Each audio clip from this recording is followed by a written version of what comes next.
I guess I'll start. So welcome everyone. My name is Adam, and I guess I know most of you, so most of you should know me as well. I am the CEO of Codific, and I have a very technical background. I have been in application security for about 15 years now.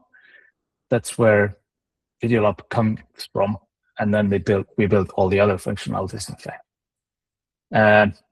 I'm saying that because this is like one of the unique features of the product, security, because we have patient consultations in there. The community call is to bring you the latest updates and to share with you our roadmap. And we also have a guest to share her experiences with Videolab. Luz, nice to meet you, by the way. I've never seen you so far.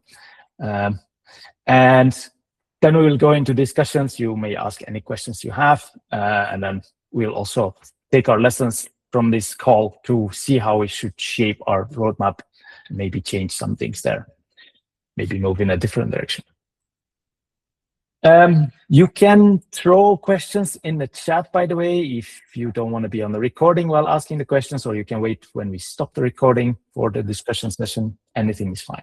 I'll try to keep the chat in my vision on my outer screen. So essentially, before we start, I'm going to give you, first of all, the security update, because there have been a couple of things happening, good things, no worries, nothing leaked or anything. Then I'll give you the feature updates. I will also actually show you a small demo. Sorry, I haven't had any time to prepare the demo very well, so if something doesn't work, trust me, it's my fault. It's not the team's fault. I'll share with you the product roadmap, what we're planning to do, and then we will have Luz share her stories, and then we'll switch to discussion topics, essentially. Honestly, I have no idea what community activities are, but that's where I'll pass off to Michaela. So, first of all, we've had an external pen test done by Computest, and now I start to think that they changed the name, but this is an external party, and that's what the most important that you should know. So it's not us saying, oh, we're great, we have no problems. Well, they found about 3 medium findings and 8 low findings. This is what their report said. We fixed all of the medium findings and most of the low findings, but then we essentially disagreed with all of these findings, their categorization, because they claim it's medium and low. Some of the low were very interesting. So internally, we said these are actually not low, but then none of these issues would lead to a leaked video. The worst case example was very, like the worst case thing that could happen was very far-fetched. And the worst of the worst you could do is like steal the username or something, or the email for one user, not the full database. But of course, like I said, we fixed all of them. And then, so we did an internal pen test after they did their pen test. By the way, if you're interested, I can share you their report, because their report is a nice and official PDF. They say how many medium, how many low. They also say what they checked. That was well done. So I think it's like 100 pages document or something. I'm not sure I can share the full document. I have to double check with my internal team, but I can definitely share the executive summary. Then we did an internal pen test. We found several things which were low risk. Notice the word risk and not impact. These are two different concepts in security. Impact means what is the worst that can happen, but then you also have to take in the likelihood of that happening. And the likelihood is, I'm going to give you an example. There was a bug in admin panel that could trigger a high impact event, but that would mean that one of the admin users is essentially compromised. So one of the admin users goes rogue and does malicious things. That was the assumption there. Clearly, everybody who has an admin account, if they want to do something malicious, they already have access to the admin panel. They can do much worse things than do like XSS in the admin panel. So our internal pen test results found more interesting things than the external pen test, and obviously all of this has been resolved and the platform is more secure. Happy to take questions about. I like talking about this essentially more than what you are probably interested in, but now I'm moving on. Then the updates to the features. We have about 5 things we want to share. 2 of them were new features. 2 of them are features which have been in the platform, but there are only 2 institutes who have been using them, and they are 2 separate institutes. So we wanted just to share that this is actually possible. And the last one is integration with Moodle. I'll briefly tell you what each one is now, and then I'll share you in a demo, and then and then that will be it. The only thing I don't have a demo is the Moodle integration. So we have expanded the assessment capabilities of Videolab so that you can do an assessment of yourself using the structured evaluation forms. Rather than just writing a text, which was possible until now, you can also add an evaluation form that says this is a form for the user himself or herself to run an assessment, a systematic assessment. We had a new institute who was unhappy about the audio quality. After going back and forth so many times, we couldn't figure it out. Eventually, I was even ready to drive and spend the full day with them. Couple of hours driving from where I live. But meanwhile, we also introduced a feature that clears the audio quality from noise. And you see the word AI, don't worry, your data doesn't end up with ChatGPT. It's an AI model that we run internally. We did this, and actually the results were amazing. So the audio was cleared much better. You could hear much better. And it has also positive impact for video transcription. So if you want to use the transcription model, we had some complaints earlier when we first introduced it. People were saying, yeah, the transcriptions are not right. Something is, I mean, the text that comes out from the transcriptions isn't good. And your transcription is as good as your audio quality is. So with this module, after the sound is cleared, the transcriptions come out much better. Then these are the 2 new features. The 2 features that we already had, existing features, which many don't know. Just as we have video sharing, we actually also have a document sharing. This is the right part of the screen. It is also possible to share documents, regular documents, I mean, like Word documents or any documents with sensitive content across users. And then we have, in fact, the sharing of recordings, images can be automated with your own trainer. There is a module in Videolab to do this for you. And if you're interested in this, you should contact us because we need to turn it on. And that means that if you have a student who's hooked up to a trainer, you can trigger this automation where as soon as the student uploads a recording, it's going to be shared with the trainer. Maybe some of you already knew this, but my team said, hey, many people out there don't really know about this feature. Finally, the last one is integration with Moodle. And the integration, every time I hear the word integration with this Moodle or Canvas or Blackboard, I always think of different things. So to make sure that you understand what we're talking about here. In Moodle, you can tick that the course completion requires a Videolab consults that are where feedback is given for. So as soon as the student is enrolled for that course, they will have to upload video recordings in Videolab, get them assessed by an evaluator. And when that assessment is done, Videolab would tell Moodle, okay, this is now finalized, and it can also push the assessment. That is how the integration works. Now, single sign-on is something that we can already do, so we don't really need Moodle. If you want to go from Moodle directly to Videolab, I know this is also a highly interesting use case for many. This is something that was there already quite a while ago, because that single sign-on in Moodle also works through that centralized identity provider of your university, and that is something that we can already integrate for quite a while. Now, this is the time to switch to my demo, and let's hope my demo all works. A second.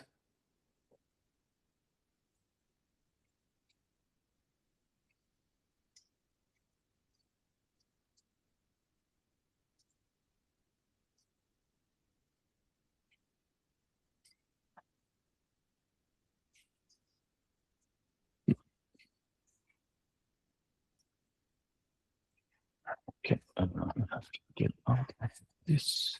Yes, so in the admin panel, for those of you who are familiar with this, the evaluation forms, essentially you can manage your evaluation forms here. Now you can also say who this form is available for. And for direct evaluation forms, if it's marked as available for the trainees, then the trainees can also fill this out, which means that if I now go as a trainee, now I'm going to switch to, by the way, as you can see, we also have a new admin panel. It looks exactly like the old one. Maybe, to be honest, my personal opinion, it looks UI-wise a bit uglier even, but we are working on that. I'll come back to that later. Here, as once you have your recording, you can jump to your recording and you can say, I want to create a new evaluation, and you will see the forms that are available. In this case, it's called HK Vets. And then you can start evaluating yourself. As you can see, it's a reflection form where you want to say, I have no idea what these things mean because I'm not I'm a technical person. I mean, I'm an IT guy essentially. But let's say it says, how well do you think you did on the consult? I did great. What could you improve? I don't know, talking slower or something. And then once you fill it out, you can finalize it, and the form is available, and people who are giving you feedback, they can also check this. As you know, you can also do that sort of thing in my questions part, where it's a free text, you can actually type that. But this structured form clearly gives you a structured way of doing that. So you can even have multiple choice questions here, where you can see if the student self-assessment matches the external evaluator at the end of the trip. Anyway, I'm not sure if we've ever shown this. We have also added some keyboard shortcuts to make the life of the people giving evaluation easier. So if you're running the recording, you can use the keyboard shortcuts to quickly add comments or all these annotations. So you don't really have to go and click on these buttons. And which keyboard shortcuts you should use is here in the tooltip. This is like, let's say it's a more pro user feature. Most people would prefer to actually click on the buttons. That was the first feature to showcase. The second one is actually here. You can see that this video is playing enhanced audio for the reasons that, to be honest, we do know why we did this, but right now you can switch back to the bad version of the audio. Why would you ever want to do that? Well, probably never. You will never want to switch to the bad version, but we know that if your audio quality is so horrible that it is very bad to hear on the first place, the AI might screw it up even more. This is why we decided, hey, let's still give them the chance to go back to the original audio. We don't want to destroy any material that potentially could be valuable or meaningful, or I don't know, our AI engine might go crazy and delete some stuff in there. This is why you can still switch to the bad version, to the original version. If you want to play with this, you can try and record a noisy audio and see that the enhanced version actually improves it a lot. However, if this enhanced version, we can keep track internally who switches back. So we know if this enhanced version works well, we might remove this button because we don't want to confuse the users with even more buttons. And jumping a little bit ahead of my presentation, we are going to bring in a UI expert to help us improve the design. And I'm talking just about the visual aspect because honestly, I think we could do better in terms of just purely UI, which means we're not going to throw everything away and redo the whole thing. Things will stay in the same places largely. So your name will be here, your profile will still be here, recordings will be here. In terms of position, the buttons, everything will be there. They'll just look a bit nicer. So we're going to redo largely font-focused and color-focused improvements. This was the second feature. Then feature that we already have, like I said, we have a section with My Documents where you can upload documents, and Share Documents where you can share documents with other. It works exactly the same way like the videos. You can also give and ask for feedback. Let me do that. I haven't tried this out. We do need to enable this for you, by the way. So if you don't see these features, it's because they are not enabled by design. They don't cost more. So we have a flat pricing since quite some years, which means all these features, you can get them within your package. The sharing, automatic sharing with your trainer, that is not here, so I cannot show that. I cannot demonstrate that, and I also cannot demonstrate the Moodle integration, unfortunately. But again, if you're interested in that, contact our team, and then we can set it up for you. And then our roadmap. We actually have two big things on our roadmap, and in fact, one of them is also done. It's a new recorder app, and I can demo that as well. And I am going to demo that. Keep in mind that because the app runs on my MacBook, the fonts are very small, but on the mobile phone, it works. It looks very nice. It's still the same app. I wouldn't say there are new features. It just looks more clean. It has been redesigned and rewritten from scratch. There are a couple of smaller improvements, like you can actually zoom during the recording. This was done with like plus and minus buttons here. Now you have a nice slider. And then the rest largely works the same. Yeah, I can still upload the recording, and yeah, it's mostly visually improved app. And it has been released for Android only for now, but we are very careful because we know if we break, if there is a minimalistic bug, it means a lost recording from one person, which makes us lose our sleep. So we take our things very seriously. Losing recording is a security incident, technically speaking. I mean, it's not leaked, but then the recording is lost and student was in the consultation with the patient. We take that very, very seriously. And to make sure that, and we can test this app as much, we did that, but then we still know, depending on the specific device and some specific settings, it could still go wrong. And then this is why we're going to be very slow in releasing. So it's going to come for everyone in production in a couple of months. So we can release it to Android store, by the way, and tell the store we want to release the new version only for 1% of the devices, which means like only 5 users will get it out of thousands. No, sorry, I'm completely wrong. 1 on 100, and let's say it's 50-50 Android, iPhone. I think it's now live for about a week, and we have only a couple of users. They actually have to also update, by the way. So this is going to take some time, but then it looks much nicer. And then, like I said, we're going to bring in an external expert who is going to give us a systematic look, redesign of the UI UX in the next months. Ram, we just have a question. Sorry to interrupt, but I think it's relevant because it's obviously about the app. No, they don't have to re-download or anything. They do get logged out, by the way, and this was something we wanted to avoid, but it's impossible not to get them logged out. But we do keep their recordings, so it's not like the recordings from the old app version are going to be lost. So we're going to migrate internally, and that was a huge piece of the puzzle to get it right. That is also one of these things that I say, okay, what if there is a minor issue there? They don't have enough space, and it gets lost. So yeah, but other than that. So we're going to go with slow. And after the app, we know, okay, now it's been there.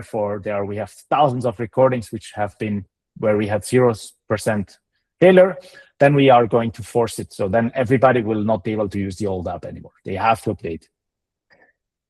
I hope that answers the question. And that is me. And now my part and my demo went pretty well. I'm gonna give it to Luz. And Luz. Yeah, first of all, I would like to thank the Codific team for the invitation to present my research this afternoon.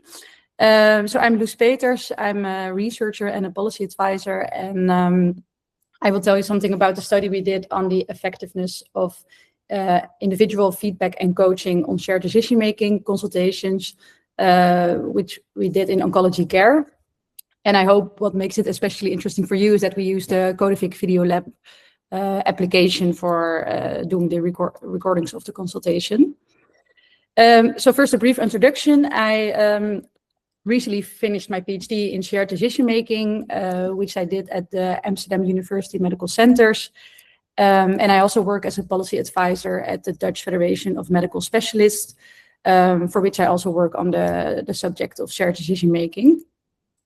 And to zoom a bit more on, zoom in on the thesis, it was about shared decision making. And for those who are not familiar with the concept, it's the process in which you integrate the background of the clinician. So it could be guidelines, clinical expertise, or medical knowledge together with the background of the patient. So how, what are the preferences of the patient? What are their hobbies? How does their life look like? And how do you integrate those two worlds in the decision-making process for instance, treatment or care decisions?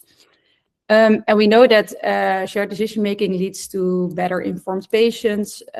We know that it leads to better therapy adherence. We also know that it leads to less decisional conflict and can lead to less operations or less care. But still, it's very hard or challenging to implement it in clinical practice. So that's why we, in this thesis, we studied shared decision-making in two settings. So first, the outpatient setting.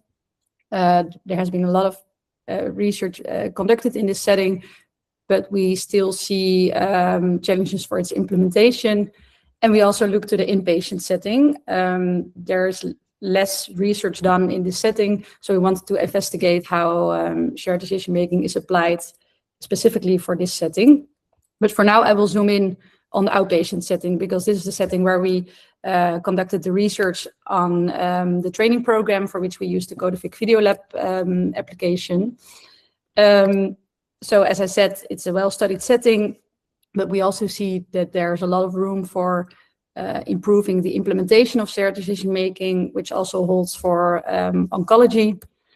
And we saw that there is a multitude of training programs developed the past decades, but we also saw some specific shortcomings in these current training programs. So we wanted to develop a novel training program. And here I listed some of the hurdles we saw and what we wanted to do differently in the new training program. So first, we saw that the current training programs are mostly focused on teams, clinical teams, which may neglect the individual learning needs. So we wanted to develop an individual training program. We also saw that some of the programs miss a link to the theoretical context. So we based our training program specifically on the theory of deliberate practice, which has focused on repetition, on immediately providing feedback to the clinician, and also intrinsic motivation of the clinician. We saw that the current training programs mostly consist of single activity interventions, while we thought that maybe it's more effective to include multiple activities. And we saw that there's a missing link to real life cases. Of course, the real world setting is more complex than, for instance, practicing with a simulation patient. And we saw that it's hard for clinicians to fit the shared decision-making trainings in their busy schedules. So we developed a training program which was completely digital and individual, and thereby we hoped it was more tailored to their daily practice. So these are the methods of the study. We analyzed consultations pre and post attending the intervention. It was a multi-center study, so we conducted in university hospitals, but also in teaching hospitals and in general hospitals. And we did the data collection between 2021 and 2024, which was also a bit during the COVID pandemic. So that also had a bit of an effect, of course, on the inclusion of consultations and patients, but we still had enough clinicians participating. We included all types of clinicians, physicians, and also all types of oncological diseases. And the primary outcome of the study was the level of shared decision-making, and we measured it with the standard instrument, which is the option 5 instrument. It's kind of a score list where you can score how good the clinician puts effort in involving the patient in the decision-making process. And then this is what the intervention looked like. So clinicians started with a 45 minutes e-learning. Then there's where Videolab is coming in. So they recorded a real consultation with a real patient with the Videolab application. Subsequently, they received a feedback form from the research team, but they also did a self-assessment. Then afterwards, they formulated 1 to 3 learning goals to be discussed in a coach session. And then they had the coach session with an expert in SDM to discuss these learning goals, but also discuss their feedback from the consultation they recorded. And the total time investment was about 2.5 hours, and it was spread over around 10 weeks in total. And then this is the design of the study. So we asked clinicians to first audio record a baseline measurement, so we could measure the baseline level of shared decision making. Then they attended the intervention. And then after 4 weeks, they audio recorded another a consultation, which was T1. And then to check if the possible improvement persisted over time, they also recorded a new consultation at T2, which was after 8 weeks. And after each of the new measurements, they also received a feedback form. These are the demographic results. So in total, we included 43 clinicians consisting of medical specialists, but also nurse specialists, physician assistants, and a few nurses. We conducted the study in 13 different hospitals, so 5 university, 3 teaching hospitals, and 5 general hospitals. Good to mention, were all Dutch hospitals. And the topics were very wide, related to breast cancer, pancreas cancer, and other types of oncological cancer. And this shows the exposure to the intervention. So we saw that, for instance, 76% of the clinicians completed the e-learning, that 40.5% of the clinicians listened back to their own recording and prepared the learning goals for the coach session. And all of the clinicians attended the coach session. And we also measured the time between the different the measurement points. So the median was 17 weeks between T0 and T1, and the median was 12.4 weeks between T2 and T1. And then you can see the results here. So on the x-axis, you see the different measurement points. So T0, T1, and T2. And on the y-axis, you can see the level of shared decision-making ranging from 0, which presents, of course, no shared decision-making, to 100%, which is the ideal situation. And as you can see, the baseline level was 40%. And after the intervention, so after following the e-learning, coach session, feedback forms, it improved to 60%. And even after at T2, we saw that it's still around 60%. And we also did a statistical test, and we saw that it was significant even after T2.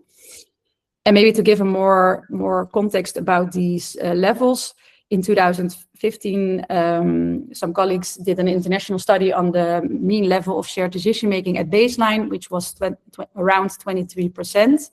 And after using single activity interventions, this improved to 34%.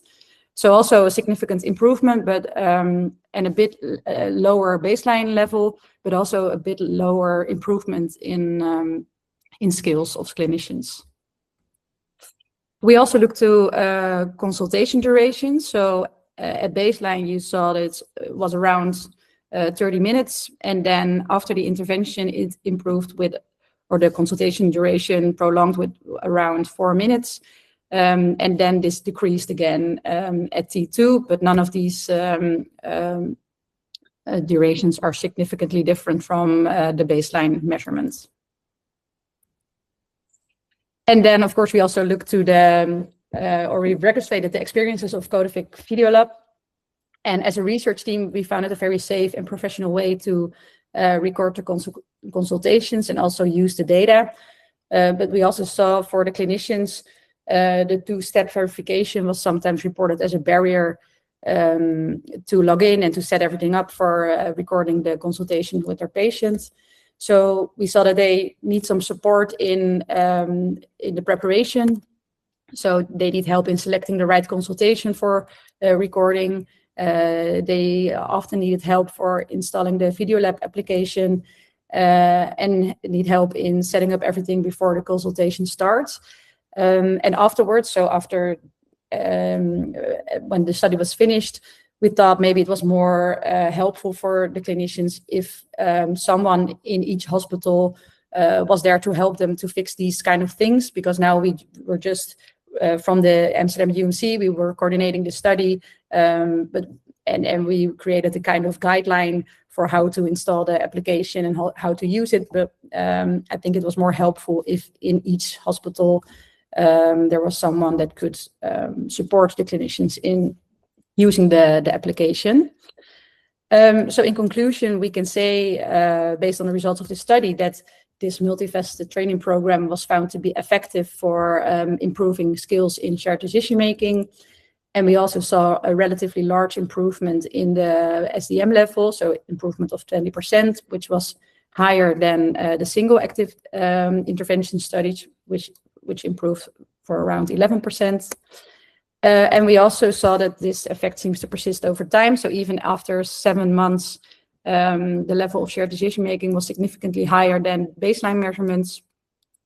And when looking to the take-home messages, I will recommend to, when you design an intervention, to make it multifaceted. So let it consist of different types of education, as it outperforms, at least for shared decision making, the single training programs. And we also think that it's important to have repeated feedback in your learning program, as it seems to let the effect persist over time. And for us, using the Codific Videolab help to record the consultation safely, but we also saw that the clinicians need some kind of support in preparing their account and preparing the application, so that everything can run smoothly when having the conversation with their patients. I would like to thank you for your attention, and if there are any questions, I will be happy to answer them.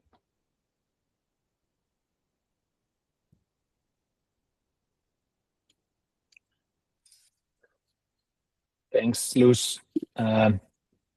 We will wait for questions, and meanwhile, I will give the baton to my colleague Mae, who will lead the rest of the presentation, because we like to switch people who talk. Maybe not a question, but a very interesting fact about Luz's research is that, kind of piggybacking on what she said about the multifaceted evaluations, she found in her research, and correct me if I'm wrong, that actually clinicians who have more than 10 years of experience tend to do better and tend to perform better over time when they do these kinds of assessments. So that was actually something really interesting to see in our research, because when you see programs like this, you usually think of freshly graduated or just undergraduate, but just to keep in mind that for continued medical education, this could be something that is implemented for more senior doctors, and it might be interesting. Yeah, I think that was really interesting finding, because I think maybe the freshly educated clinicians, maybe they are more in mind with saying the right medical things to the patient, and they need more mind space for doing that than maybe the clinicians that have experience for 11 years or a bit more. And I think the more older medical specialists, for instance, they didn't learn shared decision making in their education. So I think that the level of their skills might be lower than the middle-aged clinicians. So it will be interesting to also educate the more older medical specialists to maintain the level of shared decision making on the work floor. And I think the younger medical specialists are maybe need more attention for telling the right medical information to the patient, and might not have yet the medical or the mind space to give more attention to the way you tell things to patients. I have another kind of follow-up question, which is, would you say that it's more meaningful to have shorter and more frequent feedback moments or longer coaching sessions? I think we didn't compare those two in our study, but I think it's very helpful to have a longer coach session. And then if you do a repetition of your training program, maybe each year one small part of the learning program, you do just a feedback form to keep it going and keep some give some new impulse on their training learning curve. But I think the coach sessions are very helpful to make it, to fit it to this specific clinician and to address their individual learning goals. Yeah. Knowing what you know now after such a huge research project, which you did for several years with so many hospitals and institutions, if you were to give advice to any hospital program director here who wanted to start with video-based training or research, what would you tell them to do, like first and second and third? Like, what would be your top 3 things to do? I think first to do a baseline measurement, so then you can see as a hospital or as a team, where do we stand now and what's the improvement we can make. So that's I think the first thing. And then the second thing is that as a team you decide what is the intervention that fits for us the best. Is it related to organizational barriers, or is it related to coaching, or is it maybe related to patient decision aids? Because that can depend on each team. We saw there's no one size fits all intervention that you can put on every hospital. And then maybe the third thing is what I said maybe in the last part of the presentation, that it's nice to have some hands-on support at each hospital to help the clinicians for instance, the how to install the application and some hurdles they face with that. Yeah. Super. Thank you very much. Does anyone have any questions regarding these follow-up questions or the presentation?